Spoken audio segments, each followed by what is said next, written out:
On today's episode, we are getting into the latest space news, including India leaps further into space with the launch of a solar observatory, Astrolab's Flex rover is now the official rover of the SpaceX lunar missions, and the Deep Space Network is in desperate need of some upgrades. This is the Space Race. Barely a week after India's ISRO landed their Chandrayaan-3 vehicle on the lunar South Pole, the space agency launched another tricky mission, this time to the Sun. The Aditya L1 is a solar observatory launched on September 1st on board a polar satellite launch vehicle, and like other solar observatories, Aditya's whole purpose is to take measurements of the Sun, specifically how the Sun's corona behaves. Its destination is the L1 Lagrange point, more than 1.5 million kilometers from the Earth, a journey that will take about 4 months and several progressive burns in low Earth orbit to reach. Lagrange points are little pockets of stable gravity in shifting orbits of a planetary system, normally between two specific bodies, as it makes the maths easier to work out.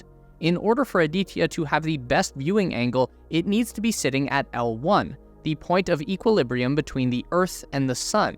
In this orbit, the observatory won't ever be blocked by an eclipse. NASA's James Webb Space Telescope sits at the L2 Lagrange point for the same reason, and the L1 point is already home to the Solar Heliospheric Observatory, which was launched in 1995. But India didn't send Aditya into space just for bragging rights. The ISRO is trying to solve one of the biggest remaining mysteries about our Sun, the coronal heating mystery. The gist of this problem is that the surface of the Sun, called the photosphere, is only about 6,000 degrees Kelvin, or about 5,730 degrees Celsius, but the corona, the outermost layer of the Sun's atmosphere, gets to about 2 million degrees Kelvin, which is such a large number in Celsius that our calculator exploded. Understandably, astronomers are wondering why the surface of the Sun is colder than the furthest layer of its plasma, and so the ISRO thought it would be a good use of their resources to help figure the physics mystery out. And honestly, it is. Heliophysics is a growing field of study, and understanding how the Sun's corona works could be pivotal to working out some sort of warning system for when that big nuclear ball in the sky decides to send a planet-sized arc of plasma our way. But that's just the easiest reason for this being a smart move. The more important reason, to India anyway, is that they can do this. And we don't mean that they should do this just to flex. Things don't tend to work out well for agencies that try to do things just to prove a point, as the Roscosmos folks recently found out with Luna 25. What we mean is that the ISRO is a smaller agency with a tighter budget than, say, NASA or the ESA. Like China, they have plans for their own space station and probably want to send a crew to the moon, but without support, they would have a hard time achieving those goals, and it's definitely unsafe to make the attempt too soon. So the ISRO is thinking like the bigger agencies. They are planning for missions they can achieve. Look at the Chandrayaan missions. Landing on the moon is difficult and costly, and it took the ISRO 3 missions to do it. But there was a need for someone to land on the south pole of the moon and start taking measurements, because the US-led Artemis missions and the Chinese lunar missions both require that sort of data. India could help both while staying within their capabilities and means. Jump forwards to Aditya L1, and we see a bunch of aging solar observatories and a question that could be answered, or at least helped towards an answer, with a 100-kilogram coronagraph-equipped satellite. That's something India can do. And in the meantime, they are forging ahead with design and testing for their Gaganyaan crewed spaceflight project. At the beginning of August, the ISRO were busy testing drogue parachutes at their facility in Chandigarh, and it's looking pretty good.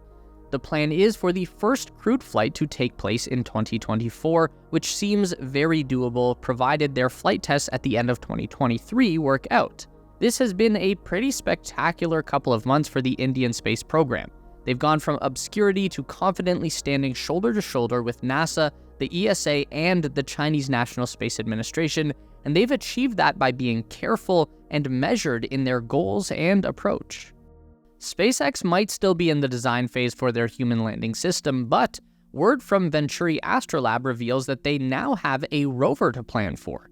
On September 1st, the small aerospace company announced that they had signed a deal with SpaceX to make their Flex rover available to the large launch provider's private missions using their prototype Starship vehicle. The Flexible Logistics and Exploration Rover is a unique planetary mobility vehicle able to expand and contract in order to accommodate different-sized cargo loads with its underslung bay. The rover is equipped with a flexible arm that can have a variety of tools, but it's also designed to have a modular loadout of equipment in general, so operators can switch out the functions of the Flex as the mission requires. It is powered by lithium-ion batteries, which are in turn fed by a pair of side-mounted and extendable solar panels and can even be remotely operated, removing the standing control area if need be. It's even got enough insulation to keep it running during lunar nightfall when temperatures can get as low as negative 130 degrees Celsius. Almost everything about the Flex rover looks like an improvement over any other rover design currently being showcased, which is likely why SpaceX decided to go with Astrolab's Slick Explorer instead of designing their own. The other reason for their choice is that the Flex isn't just a design, it's been built and tested. In 2022, Astrolab took a rough prototype out into the California desert and let Commander Chris Hadfield drive it around the dunes for a bit.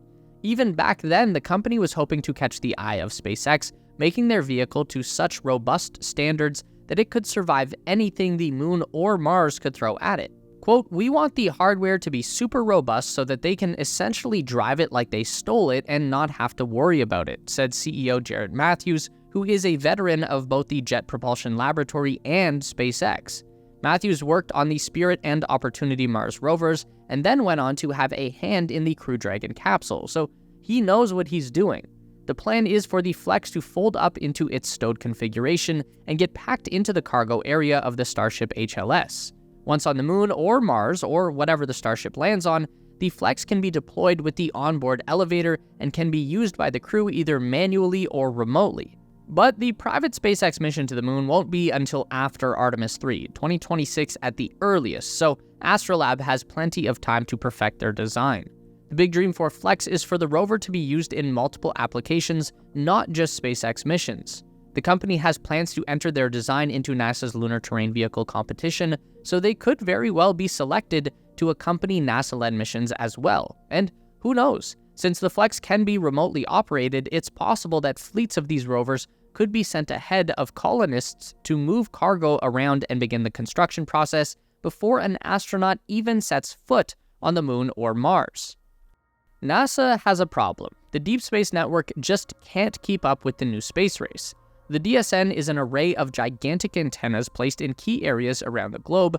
Currently, there are 3 main sites in California, Australia, and Spain, and they are responsible for all communications further than our immediate orbit.